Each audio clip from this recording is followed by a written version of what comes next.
Did you know that you can publish your Pinterest pins using the RSS feed inside of your Pinterest settings? There are two main ways that you can actually bulk upload content to Pinterest, and one of them is the RSS feed. I've previously covered how to do this using a CSV file, so if you want to watch that video, you can definitely go back and watch it. That's actually our preferred method. Now, my name is Farris. I'm a Pinterest marketing educator and strategist. I own a Pinterest agency and an education company, and I have been doing this work for 9 years. And in the process, I get a lot of questions about features that are not really common to me, which is where this topic comes from, RSS feeds. So I thought I would create a really simplistic, evergreen video showing anyone that might have this question exactly how to do it. I go through the pros and the cons and how to set it up, and even talk you through the different tools that you can use to achieve this method of scheduling to your Pinterest account. So without further ado, let's hop right on in. Pinterest, so you can actually auto-publish your pins from your website using an RSS feed. Now, I'm going to tell you right off the bat, this is not my favorite way to publish content, but I have had some people come to me and ask if they can use RSS feeds and how to do it. So I wanted to create a piece of content to live here on the channel that will answer that question for them. Most RSS feed generators that are free are going to limit you to a number of RSS feed URLs. So you can do this the manual way, you can do this with an app.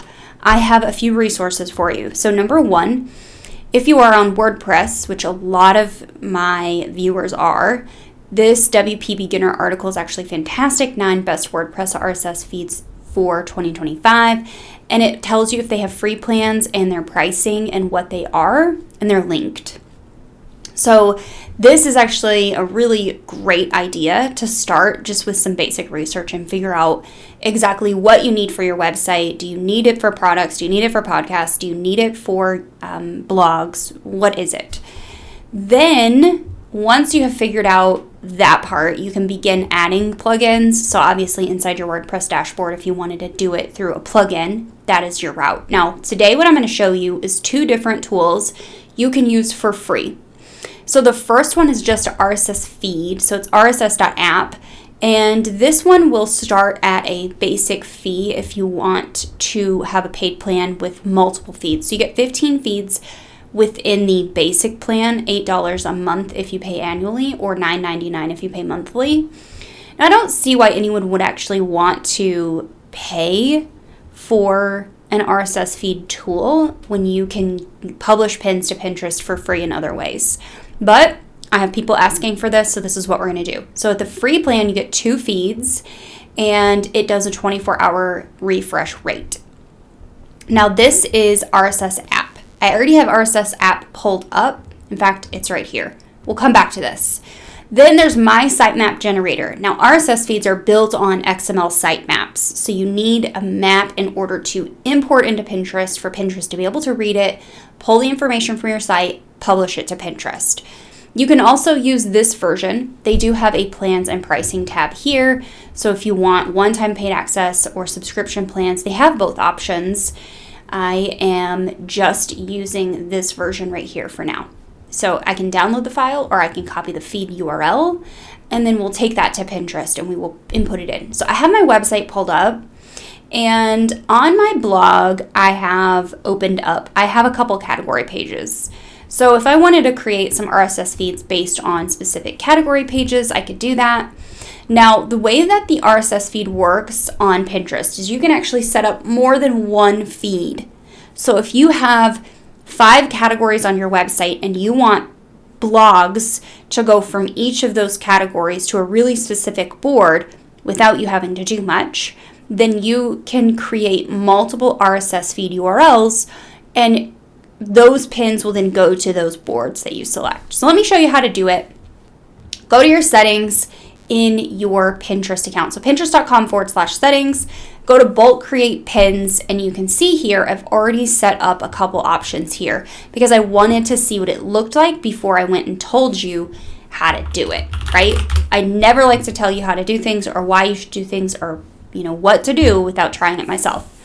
So these are the 2 boards that have been created, the feed category example and just the website from the blogs. So those are these two here. Now I'm going to show you how to create another one. So you're going to click add another, and then you're going to choose whatever category. So let's say the category is Pinterest ads. So we're going to pop that in here. And I don't actually want these to publish. I'm going to delete these later. But we're going to name the board. So it's going to be, now you're going to name your board something way better, okay? It's not going to have the name RSS feed in it. It's just going to be like Pinterest ad strategy or cute dog clothing, you know, watercolor art supplies, whatever your board title actually needs to be. You want to be strategic with all of this, so do make sure you visit my other content teaching you how to create strategic Pinterest strategies, boards, use the keywords, all the things, and then just use this method. So put it on a board, create a board, choose your board from the list, whatever it is that you need to do here, and then click create. And then you can see that it's going to go to RSS feed Pinterest ads, and that board's secret. These two boards are secret, and I'm going to click save. Now that and it says it can't be fetched. I didn't actually create it. I actually have to copy this link, and then we're going to put it in. So Heather, paste the right link first. So here it is. Click save. And once that is created, then over on our profile, we will have a new secret board, and that board will begin collecting content. So there aren't any pins on it just yet because Pinterest has just started fetching. But once Pinterest has fetched, these two only took about 2 minutes each to actually start pulling in content. It can publish up to 200 pieces of content per day. So let's actually go through this. So it says when your RSS feed updates, your content will be added to the board within 24 hours. Each feed can publish to different boards. If it's secret, people won't be able to see your pins. And then you can add as many RSS feeds as you want as long as they match your claimed websites. So if you have more than one claimed website, you could add more than one RSS feed. Now to get around the 2 feed limit with, like, let's say RSS app, for example, you could use multiple different logins to create accounts to have, 2 feeds per account or whatever. That's annoying to do, but if you really truly want to do it for free, there are ways around it. Now, auto publishing, it says right here, after connecting, it can take up to 24 hours to see your first pins created. The oldest content on your RSS feed is published first, and as your feed is updated, pins will continue to be made on a daily schedule up to 200 pins per day. So this is a lot of content. This is why, in my example, I am only doing them to secret boards because I plan on deleting these feeds and pulling them down once this is done, because I like to create content in a very strategic manner. Now, you might want to create an RSS feed because you just want your content put on Pinterest. Couple little pieces of advice for you. Number 1, if you are only importing blogs, then let's make sure that the blog post is optimized for the platform and the RSS feed. So if you have images inside of the blogs, then make sure those images have titles and descriptions. You can even add some text, some code in your images where it won't pin them. So I'll actually add a little piece of code where it'll say like no rel pin, and it won't pin the pins. However, I'm not an expert on this, so don't quote me on everything that I'm saying for the non-pinning of the images through the feed. However, what it will do most often is pull the featured image out of the blog. At least that's what I've been noticing here, is it's pulling all of the featured images for those blog posts, and it's not actually pulling anything else in. So one way around this is to make sure that your featured image size on your blog post is actually a Pinterest image and size, so 1000 by 1500, instead of the weird rectangle sizing that it's pulling out now. Another thing that you can do is make sure that you're using your Pinterest SEO keywords on all of the images on your website. That way, when they do pull over to Pinterest, they are able to be indexed and found by Pinterest.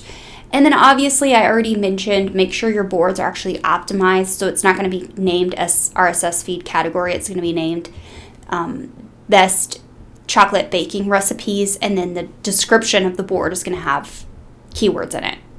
And that's it. That's how you create an RSS feed for Pinterest. It's really very simple. Please let me know if you have any questions. There's plenty of other methods for getting your content onto Pinterest, and I'm going to put a playlist right here if you're interested in watching all the other publishing methods, including third-party schedulers, how to schedule your pins for free, using the CSV method that I talked about earlier. All of those are going to be in a playlist there, so make sure to go over and watch those. And in the meantime, if you need more help and support with your Pinterest marketing strategy, you should definitely join us in Pin Profit Academy, because that's where all the magic happens with me. Okay, see you there.